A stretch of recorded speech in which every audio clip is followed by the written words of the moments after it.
Good morning students. आज इसके बाद हम पढ़ेंगे कि जो रिएक्टिविटी सीरीज़ होती है ना, रिएक्टिविटी सीरीज़ में हाईली रिएक्टिव, लेस रिएक्टिव है ना, और दोनों के बीच में जो एलिमेंट्स होते हैं उनका जो रिएक्शन होता है वो किस टाइप से होता है। तो रिएक्टिविटी सीरीज़ की अगर हम बात करें है ना, रिएक्टिविटी सीरीज़ को अगर हम देखें तो हम इसमें कंसिडर करते हैं, पहले मैंने बताया था हाईली रिएक्टिव मेटल्स जो थे, कल मैंने इसके बारे में चार्ट में बताया है, लेस रिएक्टिव के बारे में बताया था और कुछ बीच वाले भी बताए थे, तो उनको आप पहले याद रखेंगे। ठीक है, तो किस विधि के द्वारा किया गया था ये भी मैंने आपको चार्ट में बता दिया था कि किसको विद्युत अपघटनी के द्वारा कहा जाता है ना, विद्युत अपघटनी विधि के द्वारा किसको अलग किया जाता है, किसको कार्बन के द्वारा अपचयन करके किया जाता है, और कौन जो है प्राकृतिक अवस्था में जो है स्वतंत्र अवस्था में प्राप्त किया जाता है। ये आपके वीडियो में ही है कि जो हाईली रिएक्टिव मेटल्स होते थे वो हाईली रिएक्टिव जो मेटल थे, वो जो हाईली रिएक्टिव मेटल थे उसको अपन क्या करते थे, विद्युत अपघटनी विधि के द्वारा करते थे। विद्युत अपघटनी विधि में मैंने भी बताया कि इसमें एक कंटेनर लेना है, उसमें आपको जो ऑक्साइड जो भी आपको अशुद्धि के रूप में जो धातु उसको डाल देना है, तो उसमें अशुद्ध धातु जो है वो कैथोड की ओर चला जाएगा, शुद्ध धातु जो है वो आपका कैथोड की ओर चले जाएगा, और जो अशुद्ध धातु है, जो इम्प्योर धातु है, वो आपका एनोड की तरफ चला जाएगा। तो इस प्रकार जो कैथोड में जमा होगा वो प्योर मेटल होगा, और जो एनोड में जमा होगा वो इम्प्योर मेटल होगा। एनोड में जो जमा होता है उसको हम एनोड मड बोलते हैं। ठीक है, तो ये सब चीज़ें हम कर चुके हैं। अब अपन देखेंगे, आप जब मान लीजिए आपको कोई इंटेस्ट क्वेश्चन आता है तो वो इंटेस्ट क्वेश्चन किस टाइप से आएगा। आप पेज नंबर खोलेंगे 59, ठीक है, पेज नंबर 59 में इंटेस्ट क्वेश्चन दिया हुआ है कि निम्न पदों को परिभाषित कीजिए, डिफाइन कीजिए करने को दिया है, मतलब कुछ स्टेप्स दिए हैं उसमें डिफाइन करने को दिया हुआ है। जैसे एनसीईआरटी आप देखेंगे, एनसीईआरटी के इंटेस्ट क्वेश्चन में तो आपको डिफाइन करने को बोला गया है। एनसीईआरटी है ना, पाठ्य निहित प्रश्न इंग्लिश में बोलते हैं इंटेस्ट क्वेश्चन, पाठ्य निहित प्रश्न। ठीक है, इंटेस्ट क्वेश्चन में आपको जो मैंने आपको थ्योरी बताई है उसी से क्वेश्चंस दिया हुआ है। जैसे आपका क्वेश्चंस है, पहला दिया हुआ है कि खनिज, अयस्क और गैंग किसे कहते हैं। तो आपको पता ही है खनिज है ना, जो कि खनन के द्वारा प्राप्त किया जाता है उसे हम खनिज कहते हैं। खनिज मतलब जिसको हम लोग बोलते हैं मिनरल्स। दूसरा आता है अयस्क, जिसको हम लोग ओर बोलते हैं, इसकी डेफिनेशन भी बताई गई है ना, जिसमें मेटल जो है ज़्यादा मात्रा में रहता है और उसको अत्यधिक लाभ के लिए हम अलग अलग विधियों के प्रोसेस के करके प्राप्त करते हैं, उसे अपन अयस्क कहते हैं, या इसको इंग्लिश में ओर कहा जाता है। तीसरा चीज़ बताया था मैंने आपको गैंग के बारे में।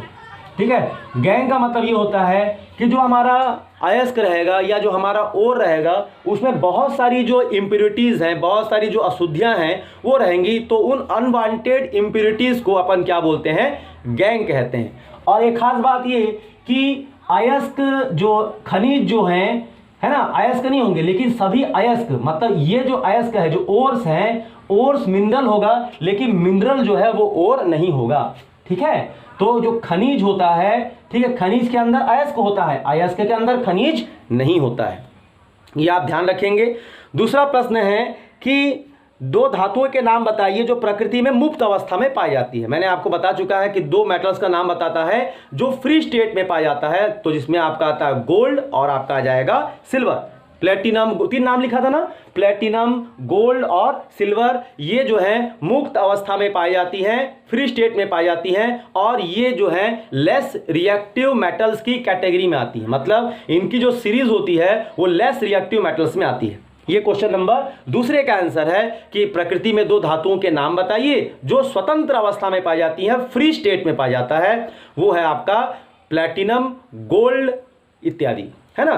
तीसरा प्रश्न है आपका कि मान लीजिए हमको किसी भी मेटल से, ठीक है, मान लीजिए आपका तीसरा जो प्रश्न है अभी बताया था, इससे पहले वीडियो में मैंने बताया है कि अगर मान लीजिए आपके पास कोई ऑक्साइड फॉर्म हो रहा है, जैसे मैंने अभी फॉर्म किया था जिंक ऑक्साइड, मैंने फॉर्म क्या किया था, मैंने फॉर्म किया था जिंक ऑक्साइड, और क्वेश्चन ये है कि धातु को उसके ऑक्साइड से प्राप्त करने के लिए रासायनिक प्रयोग का उपयोग किया जाता है। मतलब मान लीजिए आपके पास कोई मेटल है और वो मेटल जो है वो प्योर फॉर्म में नहीं है, वो ऑक्साइड है उसमें, है ना, क्योंकि हमने देखा कि सल्फाइड और था, सल्फाइड अयस्क था, और एक था आपका कार्बोनेट अयस्क।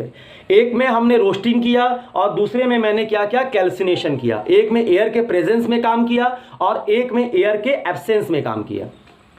तो हमने क्या देखा कि जो एयर के प्रेजेंस और एब्सेंस में हमने जो काम किया है उसमें हमने ये देखा कि दोनों ही प्रोसेस में हमारा फॉर्म क्या होता है, हमारा जिंक ऑक्साइड फॉर्म होता है।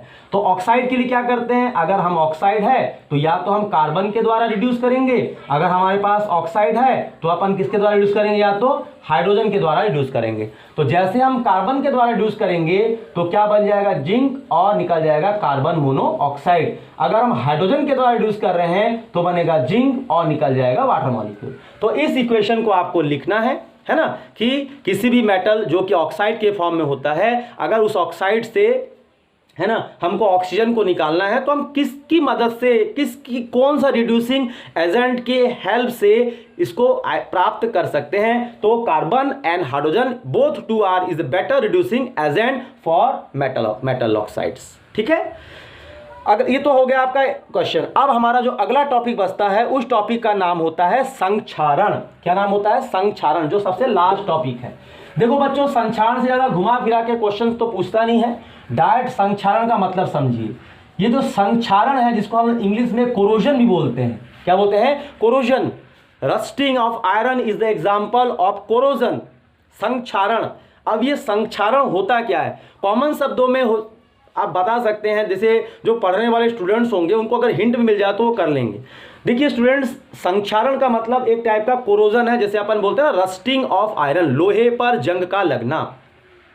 तो लोहे पर जंग का लगना एक संक्षारण है, एक कोरोजन है। तो ये जो होता है ये होता कैसे, कोरोजन होता है, कोई धातु कोरोड कैसे हो जाता है। तो आपको पता होगा कि हमारा जो एटमॉस्फेयर है उस एटमॉस्फेयर में बहुत सारे ऐसे मेटल्स होते हैं जो कि एयर के कांटेक्ट में, मॉइस्चर के कांटेक्ट में, नमी के कांटेक्ट में जैसे ही आते हैं तो वो अपने रिस्पेक्टिव ऑक्साइड में फॉर्म हो जाते हैं, है ना। जैसे लोहा प्योर फॉर्म में उसका सिंबल है Fe, लेकिन अगर हम देखें कि जैसे ही उसको नमी के कांटेक्ट में, एयर के कांटेक्ट में, वाटर के कांटेक्ट में लाया जाता है तो वह लंबे टाइम तक रखने से उसको क्या हो जाता है, उसकी प्रॉपर्टी चेंज हो जाती है। तो ये क्या है, एक कोरोजन हो गया, संक्षारण हो गया।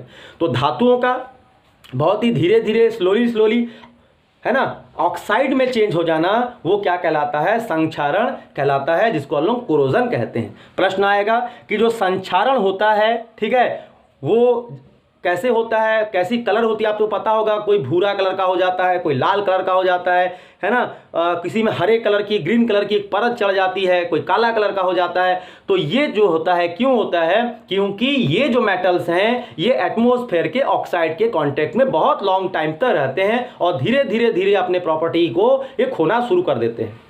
मतलब जो प्रॉपर्टी आपके प्योर लोहे की रहेगी, प्योर मेटल की रहेगी, ऑक्साइड बनने के बाद वो प्रॉपर्टी उसमें नहीं आती है ना।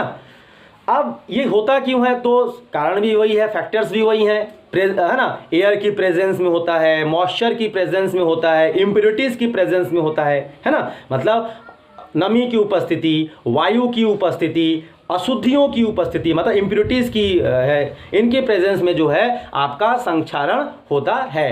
तो आप देखोगे कि जब संक्षारण होता है, ठीक है, तो उस कंडीशन पे अपन क्या क्या ऐसा काम कर सकते हैं जिससे कि हमारा संक्षारण ना हो, मतलब हमारा धातुओं में कोरोजन ना हो, है ना। जैसे आपको मैं अगर कोरोजन का फार्मूला लिख दूं, है ना, संक्षारण का, जंग लगने का, Fe2O3 इंटू इसका फार्मूला होगा XH2O। तो इस फार्मूले को याद रखिएगा, ये आपका लोहे पर जंग लगने का फार्मूला है Fe2O3 इंटू XH2O, है ना। तो ये हमारा फार्मूला होता है किस पर, जंग लगने का।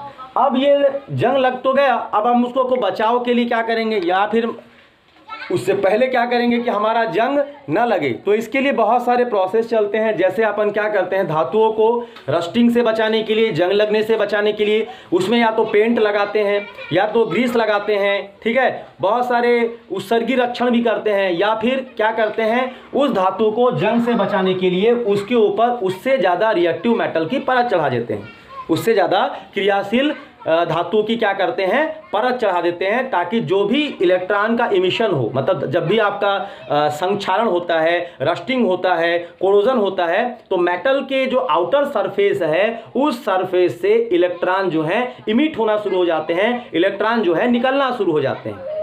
तो जैसे ही इलेक्ट्रॉन निकलना शुरू हो जाते हैं तो उसमें समझ जाएंगे कि वो जंग लगना उसमें शुरू हो चुका है। तो इसके लिए अपन क्या करते हैं, इसके लिए अपन उसके ऊपर उससे ज़्यादा जो रिएक्टिव मेटल्स हैं उसकी लेयर चढ़ाते हैं। जैसे आपने एक नाम सुनोगे, galvanisation is the very important topic. Galvanisation, जिसको हम लोग बोलते हैं गैल्वेनीकरण।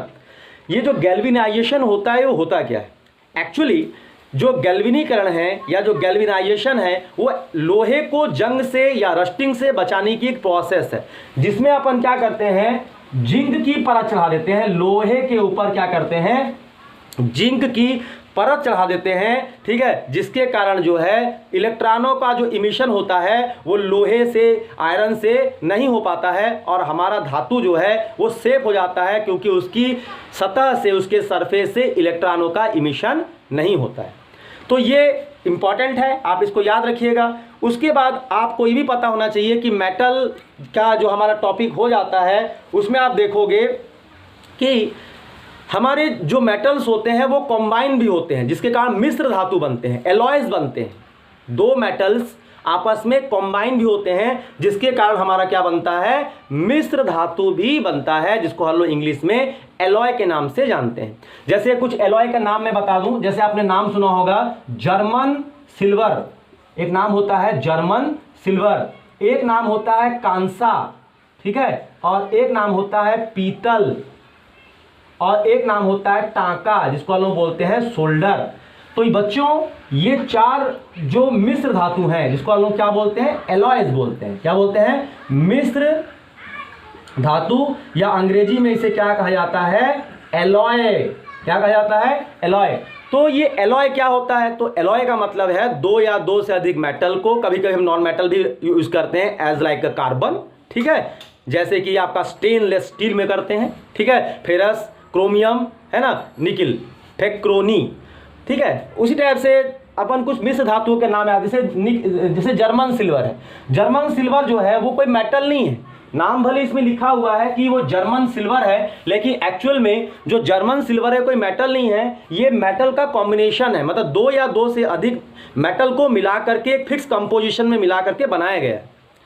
तो कैसे, जैसे जर्मन सिल्वर है ना, निकिल, कॉपर और जिंक, निकिल, कॉपर और जिंक को एक यूनिफॉर्म कंपोजिशन में लेकर के, एक निश्चित अनुपात में लेकर के इसको बनाया गया है। जैसे अपना नाम दिया है कांसा, ठीक है, क्या नाम दिया है, कांसा, तो आप क्या करेंगे, कॉपर और यहाँ पर करेंगे टीन, क्या करेंगे, कॉपर और टीन, कॉपर और टीन को मिलाएंगे तो क्या बनेगा, है ना, कॉपर और टीन, क्या बनेगा, कांसा। उसी प्रकार कॉपर और जिंक को मिलाएंगे तो बनेगा आपका पीतल, क्या बनेगा, पीतल, ठीक है। उसी टाइप से आपका दिया टांका, लेड और टिन को मिलाने से क्या बनता है, टांका, जिसको इंग्लिश में बोलते हैं सोल्डर, है ना।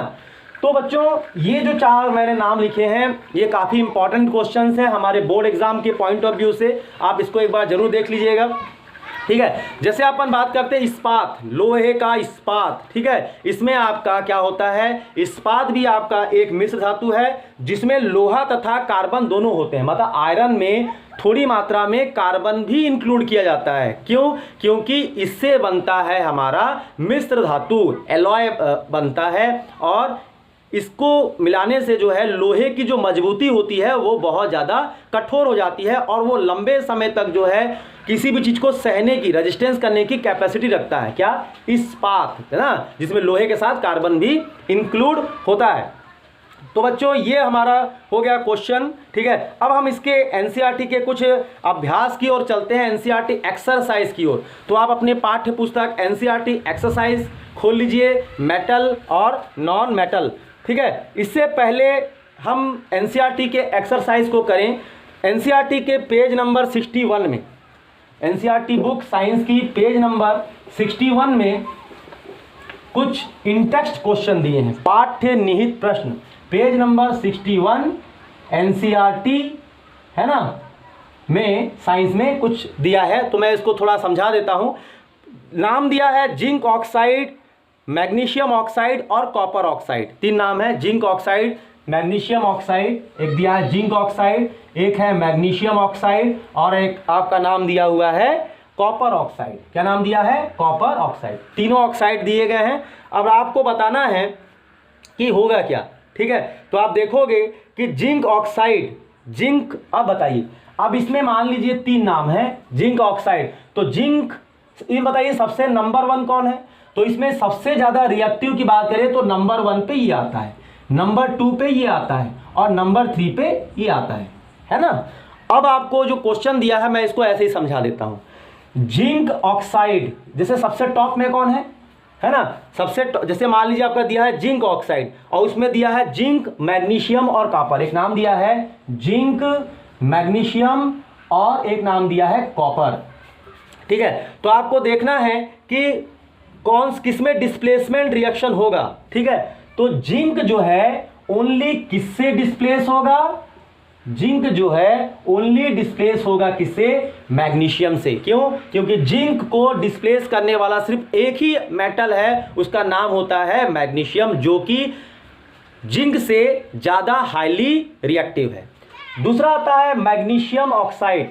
तो मैग्नीशियम ऑक्साइड जो है, ठीक है, अगर हम बात करें तो मैग्नीशियम ऑक्साइड किसी से भी नहीं होगा, किसी से भी नहीं होगा, ठीक है। क्योंकि अगर मैग्नीशियम से बात करें तो इसमें मैग्नीशियम ऑक्साइड को छोड़ दिया जाए, है ना, तो मैग्नीशियम ऑक्साइड में जो मैग्नीशियम मेटल है, ठीक है, वो किसी से भी डिस्प्लेस नहीं हो पाएगा, क्योंकि वो सबसे नंबर 1 पे है, ठीक है। थर्ड दिया है कॉपर ऑक्साइड। तो कॉपर जो है वो जिंक से और मैग्नीशियम दोनों से लेस रिएक्टिव है, इसीलिए वो खुद से ना होकर के, मतलब क्या, वो खुद से नहीं होगा, बाकी वो मैग्नीशियम ऑक्साइड और जिंक ऑक्साइड में से जिंक और मैग्नीशियम दोनों से क्या हो जाएगा? डिस्प्लेस हो जाएगा। दूसरा क्वेश्चन है कि कौन सी धातु आसानी से संक्षारित नहीं होती, मतलब किस मेटल में जल्दी कोरोजन नहीं होता है। तो मैंने बताया कि ऐसी धातुएं जो प्रकृति में स्वतंत्र अवस्था में पाई जाती है, फ्री स्टेट में पाई जाती हैं, ऐसी धातुओं का जल्दी कोरोजन नहीं होता, जल्दी संक्षारण नहीं होता। जैसे गोल्ड, प्लैटिनम, है ना, गोल्ड, प्लैटिनम और सिल्वर, ये सब धातुएं जो हैं वो बहुत कम मात्रा में संक्षारित होती है, क्योंकि ये प्रकृति में फ्री फॉर्म में पाया जाता है, मुक्त अवस्था में पाया जाता है। अब तीसरा क्वेश्चन है कि मिश्र धातु क्या होते हैं? What do you mean about alloys? तो जैसा कि मैंने बताया, एलॉयज का मतलब 2 या 2 से अधिक धातुओं को, या कभी कभी धातुओं के साथ अधातुओं को एक निश्चित अनुपात में लेकर के जो बनता है, उसे हम क्या बोलते हैं? मिश्र धातु या एलॉय बोलते हैं। कॉम्बिनेशन ऑफ 2 और more than 2 metal as like non metal also concluded, so this is known as alloys. तो ये हो गया हमारा in text question. NCERT exercise में जब आप आएंगे तो एक्सरसाइज में a lot of question given, at least यहाँ पर जो क्वेश्चन है 16 क्वेश्चन दिए हुए हैं, है ना। तो आप देखेंगे कि इन 16 क्वेश्चंस के आंसर क्या होंगे।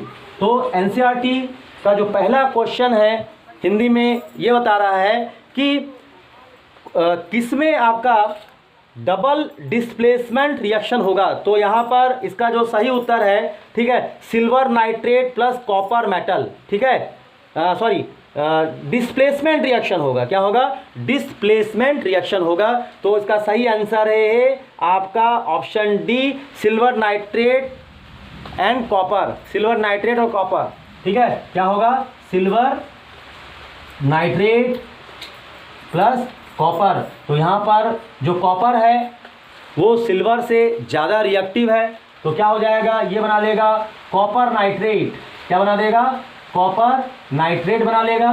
तो ऑब्वियसली इसको 2 बार लेना पड़ेगा और यहाँ पर निकलेगा 2Ag। तो करेक्ट आंसर है आपका डी। क्या आंसर है? डी।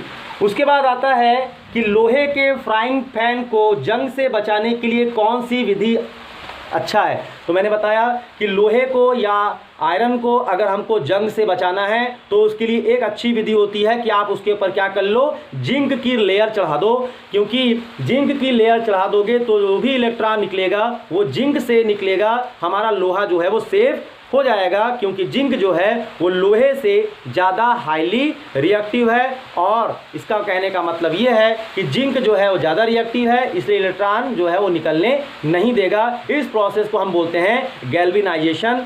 तो इसका जो सही ऑप्शन आएगा वो आएगा option number C. Question number 3 है, जब कोई धातु या मेटल ऑक्सीजन के साथ क्रिया करता है और उच्च गलनांक वाला यौगिक बनाता है तो वो जल में विलय होता है, उस तत्व का नाम क्या होगा? तो सिंपल सी बात है, कोई भी धातु, यहाँ पर 4 नाम दिया, कैल्शियम, कार्बन, सिलिकॉन और लोहा, ठीक है। तो आपका आंसर आएगा कैल्शियम। क्या आएगा? कैल्शियम, क्योंकि कैल्शियम इस ऑप्शन में आप देखेंगे कि सबसे पहले वो ऑक्साइड फॉर्म करेगा, और कैल्शियम का ऑक्साइड जल में जब घुलता है तो वो क्या फॉर्म करता है? Calcium hydroxide. कैल्शियम हाइड्रोक्साइड, जिसे हम बुझा हुआ चूना कहते हैं, या इंग्लिश में उसे बोलते हैं स्लैग्ड लाइम। तो क्वेश्चन नंबर 3 का जो सही उत्तर है वो है आपका क्या? ए। कैसे? जैसे मान लीजिए आपके पास एक मेटल है कैल्शियम, कैल्शियम ने क्या किया? ऑक्सीजन से रिएक्शन किया, तो क्या फॉर्म किया? Calcium oxide. क्या फॉर्म किया? कैल्शियम ऑक्साइड फॉर्म किया। अब ये कैल्शियम ऑक्साइड जब वाटर से रिएक्शन करेगा तो ऑब्वियस सी बात है कि कैल्शियम तो यहाँ पर सिंगल टाइम है, यहाँ पर 2 बार O है और 2 बार H है, तो आप क्या करेंगे? 2 बार यहाँ क्या करेंगे? OH2 कर देंगे, तो आपका क्या बन जाएगा? बुझा हुआ चूना, या इसी को अंग्रेजी में बोलते हैं क्या? Slagged lime. क्वेश्चन नंबर 4 है कि खाने पीने की डिब्बों पर जिंक की बजाय टीन की परत चढ़ाई जाती है, ठीक है। तो देखो, जो खाने पीने के डिब्बे होते हैं, क्वेश्चन नंबर एनसीईआरटी का 4 है एक्सरसाइज का, जो खाने पीने के डब्बे होते हैं उसमें अपन जिंक की परत चढ़ाने की अपेक्षा अपन टीन की परत चढ़ाना, टीन की लेयर चढ़ाना ज़्यादा बेटर समझते हैं। ऐसा क्यों? ऐसा इसलिए होता है, ठीक है, क्योंकि हम देखेंगे तो जो जिंक है वो टीन से ज़्यादा रिएक्टिव है। क्या है? जिंक जो है वो टीन से क्या हो जाएगा? ज़्यादा रिएक्टिव होगा। कभी कभी क्या होता है कि ज़्यादा रिएक्टिव चीज़ें जो होती हैं वो हमारे खाने पीने की चीज़ों के साथ भी रिएक्ट करना शुरू कर देती हैं, समझ में आया? तो कोशिश हमारी ये रहनी चाहिए कि हमको खाने पीने के जो डब्बे होते हैं उन डब्बों पर अपन जिंक की परत को ना चढ़ाएं, बल्कि किसकी चढ़ाएं? टीन की चढ़ाएं, क्योंकि अगर जिंक की परत चढ़ाएंगे तो जिंक जो है वो ज़्यादा रिएक्टिव होने के कारण जो है हो सकता है कि हमारे खाने पीने की चीज़ों के साथ जो है वो रिएक्ट कर लें, इसीलिए हम उससे थोड़ा सा कम रिएक्टिव मतलब टीन की लेयर क्या करते हैं? चढ़ा देते हैं। आपने और भी बहुत सारे इसमें क्वेश्चन नंबर 5 जो दिया हुआ है, ठीक है, इसमें आपको कुछ कनेक्शन करने हैं। आप देखोगे कि जब आप किसी भी धातु को, किसी भी, क्वेश्चन नंबर 5 का आंसर बता रहा हूँ, क्वेश्चन नंबर 5 को आप पढ़ लीजिएगा। बोल रहा है कि अगर धातुओं को एक लंबा चादर बनाया जा सकता है धातुओं को पीट पाट के, तो इसका आंसर ये है कि धातुओं में ऐसा गुण होता है जिसको हम लोग आघात वर्धनीयता बोलते हैं, कि जिसको पीट पीट के अपन एक लंबी पतली चादर बना सकते हैं, ठीक है। और दूसरा क्वेश्चन ये है कि अगर हम देखेंगे कि हम सर्किट का निर्माण करेंगे, सर्किट मतलब जैसे मान लीजिए हमको पता लगाना है कि धातु में ऊष्मा और विद्युत की अच्छी सुचालक होती है, गुड कंडक्टर होती है, तो अपन क्या करेंगे, है ना, अपन सर्किट बनाएंगे। सर्किट बनाने के बाद बैटरी लगाएंगे, तार लगाएंगे, अगर धातु की तार है ना, स्विच वगैरह लगाएंगे। अगर वो तार है ना धातु की नहीं होगी, है ना, मतलब ऊष्मा और विद्युत के अच्छे चालक की नहीं होगी, तो आपका जो बल्ब है वो नहीं जलेगा, है ना। तो इसका आप सर्किट का प्रयोग कर सकते हैं। आप देखेंगे कि इसमें कार्बन जो है एक ऐसा एलिमेंट है जिसके 2 इलेक्ट्रॉन्स अगर होते हैं, एक होता है हीरा जिसको हम लोग डायमंड बोलते हैं, और एक होता है ग्रेफाइट। तो हीरा और जो ग्रेफाइट है ना, इसमें जो हीरा है वो क्या है? ऊष्मा और विद्युत का कुचालक है, बैड कंडक्टर है। लेकिन जो ग्रेफाइट है वो क्या है? हीट और इलेक्ट्रिसिटी मतलब ऊष्मा और विद्युत का सुचालक है। तो क्वेश्चन आ सकता है कि कैसे पता चलेगा? कार्बन खुद एक धातु है, लेकिन कार्बन के जो 2 इलेक्ट्रॉन्स होते हैं उसमें एक कंडक्टर होता है और एक नॉन कंडक्टर होता है।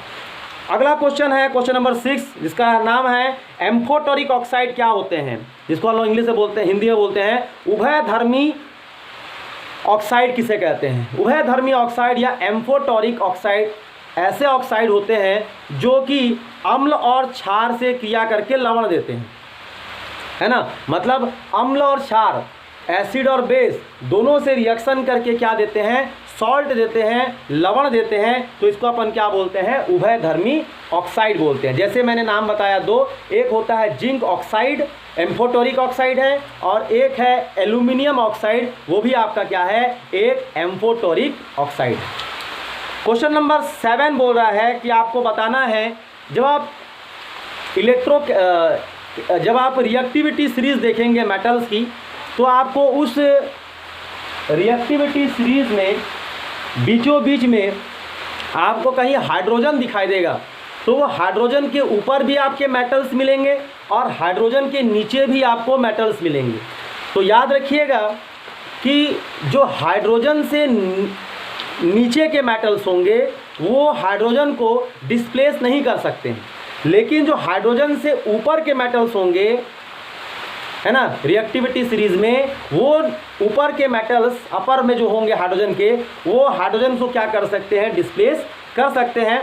तो क्वेश्चन ये बोल रहा है कि यही है कि हाइड्रोजन को डिस्प्लेस करने वाले 2 मेटल का नाम आपको बताना है। तो आप रिएक्टिविटी सीरीज देखेंगे तो उसके ऊपर बहुत सारे हैं, जैसे आपका मैग्नीशियम है, जिंक है, सोडियम है, लिथियम है, कैल्शियम है, तो बहुत सारे हैं। तो आपको क्या करना है? उस रिएक्टिविटी सीरीज में हाइड्रोजन के ऊपर में जो आपको मेटल्स दिखेंगे, उन मेटल्स में 2 मेटल्स का नाम आपको वहाँ पर लिखना है। क्वेश्चन नंबर 8, ठीक है, क्वेश्चन नंबर 8 है जब किसी मेटल के विद्युत अपघटन ने, हाँ ये क्वेश्चन नंबर 8 मैंने आपको बता दिया है कि जो अपन इलेक्ट्रोलाइटिक प्रोसेस करते हैं, विद्युत अपघटन करते हैं, तो उसमें जो प्योर मेटल होता है वो कैथोड की ओर जमा होता है, और जो इम्प्योर में होता है, अशुद्धियाँ होती है, वो एनोड की ओर जमा होती है। तो क्वेश्चन में आपको ही लिखा है कि अशुद्ध धातु को एनोड बनाया जाता है और शुद्ध धातु को कैथोड बनाया जाता है। और उसमें जब हम कैथोड और एनोड बनाते हैं तो उस कंटेनर में हम एक सॉल्यूशन लेते हैं, उस सॉल्यूशन को हम बोलते हैं इलेक्ट्रोलाइटिक सॉल्यूशन, या हम उसको इंग्लिश में बोलते हैं विद्युत अपघट्य। क्वेश्चन नंबर जो 9 है, ठीक है, वो एक एक्सपेरिमेंट है। उस एक्सपेरिमेंट में आप बना सकते हैं, बहुत आसान एक्सपेरिमेंट है, लिटमस पेपर के एक्सपेरिमेंट है। वो लिटमस पेपर का एक्सपेरिमेंट ये है कि अगर आपका जो नीला लिटमस पेपर अगर लाल हो जाएगा तो समझ जाइएगा कि आपने जो मिलाया है वो आपका एसिड है। अगर लाल लिटमस पेपर नीला हो जाएगा तो आप समझ जाइएगा तो जो आपने मिलाया है वो आपका बेस है, ठीक है। और ये क्वेश्चन आप कर लेंगे। क्वेश्चन नंबर आता है 10, लोहे को जंग से बचाने के तरीके, है ना। Find the method the prevention of rusting of iron. मतलब अगर आपको लोहे को जंग से बचाना है तो आपको कौन से मेथड का यूज़ करेंगे, तो मैंने आपको इसको बता चुका है। आप उसमें जिंक की लेयर लगा सकते हैं जिसको अपन गैल्वेनेशन कहते हैं, या फिर आप उसमें पेंट लगा सकते हैं, ग्रीस लगा सकते हैं, वगैरह वगैरह। उसके बाद कुछ गिव रीज़न के क्वेश्चन हैं। क्वेश्चन नंबर 12 में, जैसे प्लैटिनम, सोना, चांदी का उपयोग आभूषण बनाने में क्यों किया जाता है? क्यों किया जाता है? ज्वेलरी क्यों बनाते हैं सोने चांदी से? क्योंकि इसमें जल्दी संक्षारण नहीं होता है, कोरोजन जल्दी नहीं होता है। दूसरा है सोडियम को मिट्टी के तेल में क्यों रखते हैं? इसके पहले वीडियो बता दिए, सोडियम एक हाईली रिएक्टिव मेटल है, इसीलिए उसको मिट्टी के तेल में रखते हैं, क्योंकि मिट्टी के तेल के साथ वो रिएक्शन नहीं करता। एल्यूमिनियम बहुत ज़्यादा क्रियाशील धातु है, ठीक है। तो जो खाना बनाने के बर्तन हैं, ठीक है, उसमें इसका उपयोग, है ना। खाना बनाने के बर्तन एल्यूमिनियम के बने होते हैं। एल्यूमिनियम के बर्तन बनाए जाते हैं क्योंकि इसमें जल्दी कोरोजन नहीं होता है। क्यों नहीं होता है आपको पता ही होगा, क्योंकि एल्यूमिनियम जो है वो भी एक हाईली, है ना, संक्षारण नहीं होता है, साथ ही यह ऊष्मा का कंडक्टर है। मतलब आप बता देंगे कि एल्यूमिनियम जो है वो हीट और इलेक्ट्रिसिटी का अच्छा कंडक्टर है। कार्बोनेट और सल्फाइड को कैसा अलग करते हैं ये भी बता चुका हूँ। कार्बोनेट ओर को और सल्फाइड ओर को, है ना, निस्तापन और भर्जन, या कैल्सिनेशन और रोस्टिंग। क्वेश्चन नंबर 13 जो है वो नींबू और इमली वाला देखा हो। बर्तन को साफ करने में नींबू और इमली को लगाते हैं, पता है ना, नींबू और इमली को घिसते हैं। क्यों? क्योंकि नींबू और इमली मतलब जो आपका नींबू होता है और जो आपका इमली होता है उसमें एसिड होता है, और उसको बर्तन में लगाने से हमारे बर्तन क्या हो जाते हैं, पूरी तरह से साफ हो जाते हैं। इसीलिए क्यों, आखिर में क्या उससे जग जाता है, उसमें कार्बोनेट की परत चढ़ जाती है। जो बर्तन खराब हो जाता है ना, नमी में रखते हैं तो कार्बोनेट की एक ग्रीन कलर की लेयर लग जाती है, तो उसको साफ करने के लिए अपन उसमें एसिड लगा देते हैं। एसिड मतलब नींबू का निचोड़ और इमली का निचोड़। उसके बाद आता है क्वेश्चन नंबर 14। क्वेश्चन नंबर जो 14 है वो बोल रहा है कि आपको क्या करना है कि मेटल और नॉन मेटल में कंपेयर करना है। तो ये आप कर लेंगे, मेटल जो है गुड कंडक्टर है, नॉन मेटल बैड कंडक्टर है। मेटल के जो ऑक्साइड होते हैं वो बेसिक होते हैं, और नॉन मेटल के जो ऑक्साइड होते हैं वो एसिडिक होते हैं। मेटल जो है जब मेटल जो है वो वाटर से रिएक्शन करता है, और नॉन मेटल जो है वो वाटर से ऑलमोस्ट रिएक्शन नहीं करता है। ठीक है। उसके बाद आपका क्वेश्चन आता है एक्वारेजिया करके क्वेश्चन आया है क्वेश्चन नंबर 15 में। एक्वारेजिया जिसको हम लोग अम्लराज बोलते हैं, एक्वारेजिया, इसमें क्या करते हैं, नाइट्रिक एसिड लेंगे 1 टाइम और +3 टाइम्स लेंगे अपन हाइड्रोक्लोरिक एसिड। इन दोनों को मिला दोगे तो आपका क्या बन जाएगा, एक्वारेजिया, या इसको हम बोलते हैं अम्लराज। ये इसको करने से अच्छी से जो चीज़ें किसी में घुलती भी नहीं है ना वो आसानी से घुल जाएंगी। ये क्वेश्चन नंबर 15 का आंसर है। क्या मिलाएंगे अब उसमें, एक्वारेजिया मिलाएंगे, जिसमें सोना मतलब गोल्ड हो गया, प्लेटिनम हो गया, जो जल्दी से घुलता नहीं है किसी में, लेकिन ये मेटल भी आसानी के साथ घुल सकते हैं। उसके बाद स्टूडेंट जो लास्ट क्वेश्चन है कि गर्म जल का टैंक बनाने में तांबे का उपयोग किया जाता है परंतु इस्पात का नहीं, है ना, इसका कारण बताइए। तो तांबे का उपयोग, तांबा का उपयोग, जो तांबा होता है, तांबा जानते हैं, जो तांबा होता है उसका उपयोग जो है टैंक बनाने में किया जाता है। क्योंकि जो तांबा होता है, ठीक है, जो तांबा होता है, कॉपर जो होता है, वो हीट और इलेक्ट्रिसिटी का मतलब ऊष्मा और विद्युत का अच्छा सुचालक होता है ना। और अपन एलॉय में इस्पात का यूज़ नहीं करते हैं, मतलब अपन जो इस्पात लेते हैं जिसमें अपना लोहा भी होता है और कार्बन भी होता है उसका उपयोग नहीं करते हैं, क्योंकि वो अच्छा कंडक्टर नहीं है। एलॉयज जो है ज़्यादा अच्छा कंडक्टर थोड़ा नहीं होते हैं, इसलिए अपन उसका यूज़ नहीं करते हैं। तो बच्चों ये हमारे आज के एनसीईआरटी के एक्सरसाइज ख़त्म होते हैं। अगली वीडियो में फिर आपसे मुलाकात होगी।